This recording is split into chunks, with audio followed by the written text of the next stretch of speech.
Olá a todos. Hoje falarei sobre a história do vinho. Havíamos interrompido o episódio anterior na Idade Média na Europa. Quero abrir aqui um parênteses para falar especificamente sobre a história do vinho no Brasil.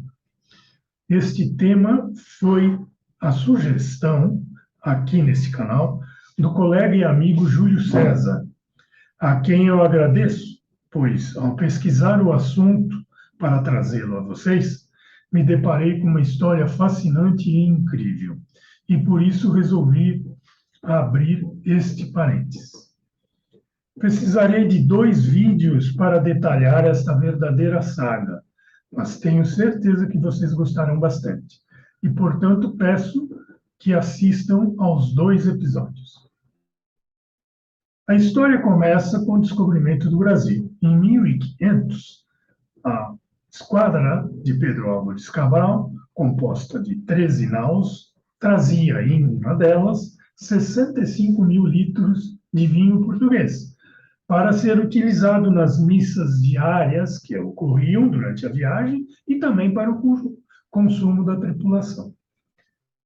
Segundo relatos, Pedro Álvares Cabral, ao manter o primeiro contato com os índios nativos aqui, ofereceu a eles o vinho português. Os índios, ao prová-lo, não gostaram e cuspiram no vinho.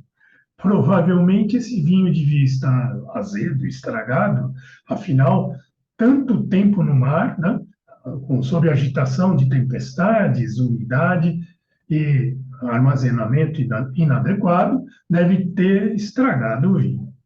O fato é que o brasileiro que primeiro bebeu vinho português no Brasil foi o índio. Em 1532, com as capitanias hereditárias, Martim Afonso de Souza, proprietário da capitania de São Vicente, trouxe ao Brasil Brás Cubas, que era um viticultor oriundo da região da cidade do Porto, trouxe ele para se estabelecer aqui e expandir a capitania. Então, ele chegou e recebeu uma sesmaria, que seria uma área grande de terra, né? E ele acabou fundando a cidade de Santos e foi plantar as mudas de viníferas portuguesas que ele havia trazido. Ele escolheu plantar ao pé da serra, onde hoje seria a região de Cubatão. Porém, não deu certo, não prosperar, né? Aí, em 1551, ao subir a serra e estimulado por João Ramalho, ele tentou plantar as videiras na região onde hoje seria o bairro de Tatuapé, em São Paulo. E teve sucesso, a ponto de expandir esses vinhedos até o município de Mogi das Cruzes, produzindo algum vinho. Então, esse foi o primeiro vinho produzido do Brasil, em São Paulo. Em 1626, padre jesuíta, que tinha saído provavelmente do Paraguai ou da Argentina, entrado no Rio Grande do Sul, catequizando índios, resolveu plantar vinhedos onde seria a região dos 7 povos das missões, para a celebração das missas.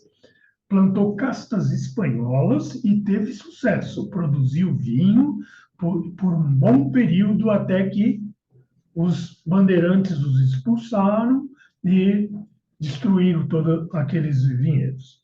Há relatos também de nova produção de vinho no Brasil por Maurício de Nassau, com a invasão holandesa entre 1630 e 1654. Maurício de Nassau chegou a plantar vinhedos na ilha de Itamaracá e produziu vinho. Porém, com a guerra de expulsão dos holandeses, tudo isso se perdeu também. Aí, com o final do século XVII, com a descoberta do ouro no Brasil, qualquer vinhedo ou produção de vinho foi abandonado e todo mundo saiu correndo atrás do ouro. Houve até falta de alimento à população, porque ninguém plantava nem comida, todo mundo estava atrás do ouro. Essa foi a febre do ouro no Brasil. Bom, em 1748,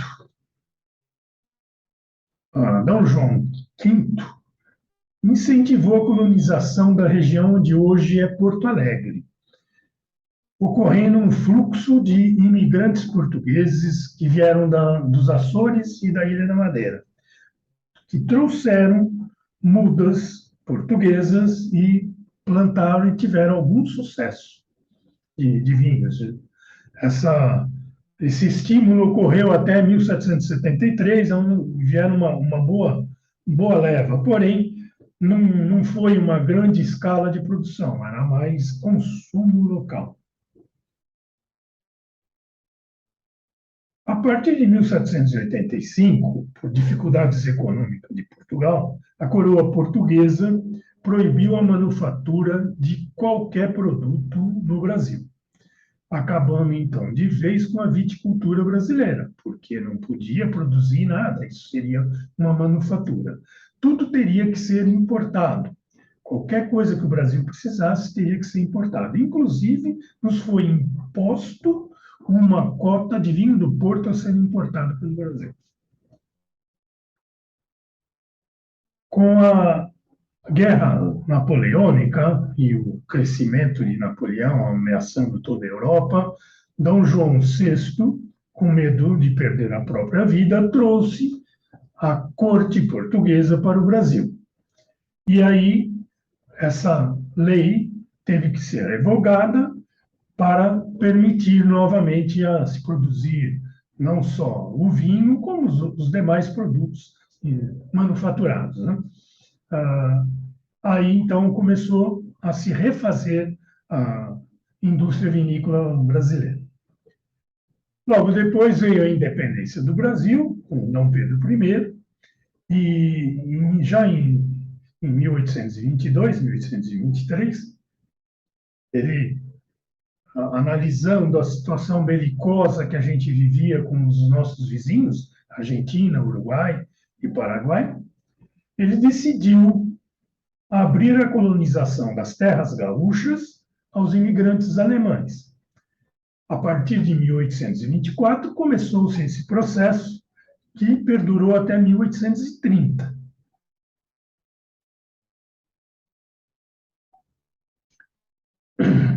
Em 1825, Dom Pedro I enviou à colônia alemã um técnico italiano, com o intuito de incentivar a cultura da videira. Mas a colônia alemã nunca foi muito dedicada à produção de vinho. Produziram alguma coisa, fizeram alguma coisa, mas nunca tinham muito interesse. Além do que, a colônia alemã sempre foi vista com algum problema. Eles não se integravam, eles não participavam, eles eram muito separados e distintos. Né? Isso não agradava muito ao Império. Entre 1839 e 1842, o diplomata gaúcho José Marques Lisboa, que seria o futuro Marquês de Tamandaré, né? Foi também o almirante Tamandaré, que venceu a Batalha do Riachuelo, na Guerra do Paraguai, né? Ele, nesse período, estava em missão nos Estados Unidos, missão diplomática, e lá ele conheceu grandes vinhedos com variedades americanas e soube de importações dessas variedades pelos cultivadores europeus. E aí, então, ele decidiu levar mudas da uva Isabel para o Rio Grande do Sul. A Isabel foi entregue às colônias alemãs, né? E foi plantada com grande sucesso, graças à sua resistência ao clima úmido e às pragas tropicais, além da grande produtividade dessa uva. Porém, como eu disse, a colônia alemã não era muito afeita à produção do vinho aqui no Brasil. Em 1860, a uva Isabel já tinha se tornado predominante nos cultivos de toda a região, fazendo praticamente desaparecer as castas de viníferas europeias. Obviamente, as europeias adoeciam e morriam, produtividade baixa, ninguém mais simplesmente deixou morrer e abandonou os vinhedos europeus, se dedicando apenas às uvas americanas. Quero fazer agora um parênteses para olhar o resto do Brasil. Em 1840, a cafeicultura já instalada no Brasil era uma commodity já bastante importante no Brasil. Em 1840, o preço internacional do café iniciou um processo de alta, estimulando ainda mais a cafeicultura no Brasil, se expandindo principalmente no estado de São Paulo, para o oeste, norte, sul de Minas e além, né, além do Espírito Santo. Quer dizer, então ela era muito importante. E ela era tocada, basicamente, a mão de obra escrava, né? Que já nessa época o mundo vinha tentando conter esse problema. A Inglaterra já vinha banido o tráfigo negreiro, proibindo o tráfigo de escravos nos mares, no mundo inteiro, né? Em 1858, o Brasil aderiu a isso, houve uma lei proibindo o tráfico de escravos no Brasil, que então iniciou-se já o processo que levaria à libertação dos escravos. Em 1871 veio a lei do ventre livre e então nós estávamos diante de um cenário que a mão de obra estava diminuindo, porque os escravos, quem nascia era livre, não podia importar mais escravos, os iam morrendo, estava diminuindo a mão de obra e a produção crescendo, aumentando as áreas plantadas, os cafezais. Quer dizer, então nós tínhamos um grande vazio e uma grande necessidade de mão de obra. Paralelamente, se olharmos para o outro lado do mundo, a Itália vinha de um processo de reunificação. Por quê? Da queda do Império Romano, 476 depois de Cristo, e a invasão dos bárbaros por todo o Império, né, a Itália ficou totalmente fragmentada. A região que seria a Itália, né, porque na época era o Império Romano, totalmente fragmentada. Ela era constituída de pequenos estados, né, autônomos, né? Então as pessoas eram: eu sou trentino, eu sou venetiano, eu sou friuliano, ou seja, cada um se referia à sua região. Havia diversos dialetos, inclusive dentro do que seria hoje a Itália. Então, essa era a Itália no século XIX. Né? Em 1820, 1830, essa era a Itália. E com o surgimento da Revolução Industrial, que iniciou na Inglaterra, depois veio para a França, Alemanha, e por último chegou à Itália. Então, o que era a Itália? Era um país dividido em pequenos estados, iniciando um processo de industrialização. Até então, a economia era praticamente artesanal, eram artesãos que manufaturavam produtos, né? Cada um sempre em pequenas quantidades. De repente, começa a chegar uma indústria para produzir com grande escala, com melhor qualidade.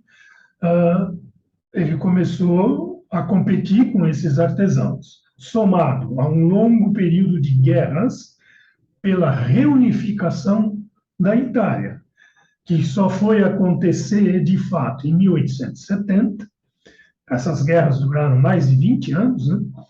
Entre eles mesmo. Né? Então, a situação da Itália, em 1870, era de miséria, de franca miséria. Ah, e no Brasil, uma grande falta de mão de obra. Foi então estabelecida uma política de imigração, convidando-se, foi divulgado na Itália, abrindo as portas para a imigração italiana no Brasil. Então, nós precisávamos de dois pontos para a imigração. Um foi tratado privadamente pelos fazendeiros cafeicultores. Eles precisavam de muita mão de obra. Né? E o governo imperial queria colonizar o sul do Brasil, que era selva, não tinha nada. E estava à mercê de ataques do Paraguai, da Argentina, etc. Então, tinha duas grandes necessidades com dois objetivos diferentes. Os fazendeiros fizeram uma associação, estabeleceram uma política de imigração para trazer italianos. Que era essa política? O fazendeiro oferecia uma casa, ele tinha liberdade para plantar a sua subsistência, e ele pagaria pelo aluguel da casa, né? Qualquer necessidade de compra de algum alimento, ou qualquer coisa que ele precisasse para a necessidade própria dele, o fazendeiro cederia, emprestaria, ele trabalharia no café, com a venda do café, uma parte era dada, do lucro era dado ao imigrante, com isso ele tinha que pagar o aluguel e alguma necessidade, alguma coisa que ele comprasse. Então, essa era a regra da imigração italiana para o estado de São Paulo, Minas e o resto do Brasil. O governo imperial, por sua parte, para colonizar a região do Rio Grande do Sul e Santa Catarina, estabeleceu outra forma de. Ele oferecia uma terra ao colono, onde o colono teria que comprar essa terra para pagar em 10 anos, prorrogável por mais 5, a juros de 11% ao ano. O governo traria as pessoas, pagaria a passagem de navio para ele vir até aqui e levaria ele até a terra. Essa terra era o quê? Era ali na região sul, na Serra Gaúcha, onde hoje é Garibaldi, Bento Gonçalves, o Vale dos Vinhedos, toda essa região, que era uma serra e era uma selva. Lá tinha cobra, onça, índio, tinha de tudo. O exército foi lá, dividiu em glebas, fez lotes aos quais seriam ofertados aos colonos. Cada lote desses tinha 250 metros de frente, 1.000 metros de fundo, integrando, totalizando aí cerca de 25 hectares. Tinha alguns um pouco maior, outros um pouco menor, em função da topografia do local. Abriam ruas de acesso e só. Bom, esses imigrantes chegaram no porto de Rio de Janeiro, foram transladados para outro navio, desceu ao porto de Rio Grande, de lá pegou-se barco, subiu os lagos e o rio para chegar em Porto Alegre, dali para frente a viagem foi a carroça, a pé, até o Vale dos Vinhedos. Quer dizer, foram assim que eles chegaram. Ao chegar lá, está aqui a terra, é uma selva medonha, uma pequena casa na entrada de cada lote. O governo ofereceu uma série de ferramentas, tipo um machado, uma picareta, uma pá, e olhe lá, né? E se virou as costas e vamos. O governo dava uma ajuda de custo de R$ 700 por dia, por família, para a compra de alimentos para sobrevivência nos primeiros 2 anos. Daí para frente, acabou a ajuda.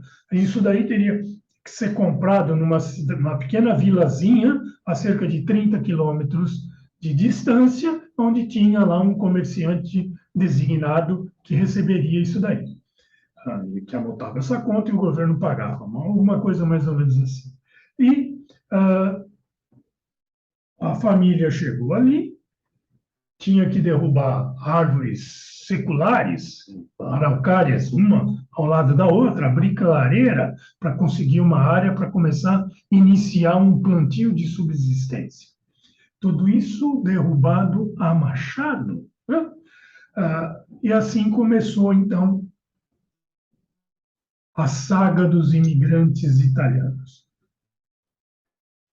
Instalados nos seus lotes, eles se dedicaram à lavoura e plantaram parreirais de uvas italianas que eles trouxeram na bagagem deles. Inicialmente, essas videiras plantadas começaram a florescer, a desenvolver, né?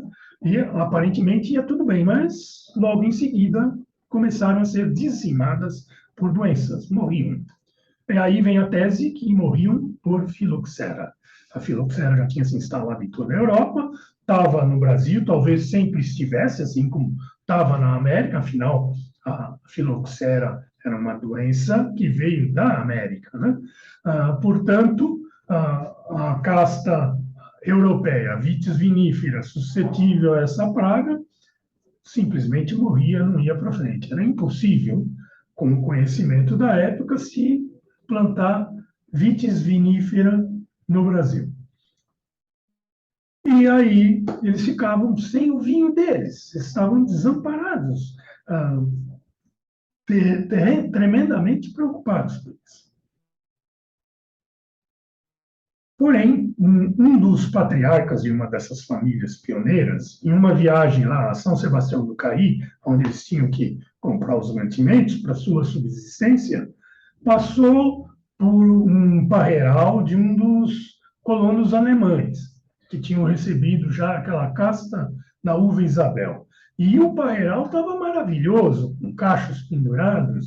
Aí ele foi lá conversar, muito interessado, e conseguiu algumas mudas que levou para a colônia italiana, espalhando, divulgando a notícia para todo mundo, que rapidamente começaram a plantar. E aí, com grande sucesso, começou então a vitivinicultura da Serra Gaúcha pelas mãos dos italianos, com a disseminação de vinhedo de Isabel plantados no sistema de latada, que era o sistema que eles conheciam, que trouxeram da Itália.